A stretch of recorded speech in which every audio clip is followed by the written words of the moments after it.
केल्या विना सर्वता अल्पही कार्याचा लक्ष्मणा मला विचारण्याची छोटे कार्य असेल मोठे कार्य असेल एखादा राक्षस मारायचा असेल साधूची सेवा करायची असेल मला विचारण्याची कोणतंही आश्रमात पंचवटीला एकही कार्य करायचं नाही बाबा श्रीवंदनी श्रीराम वचन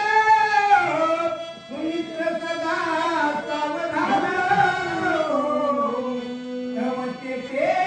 करवया पुत्र स्वदन वैलाग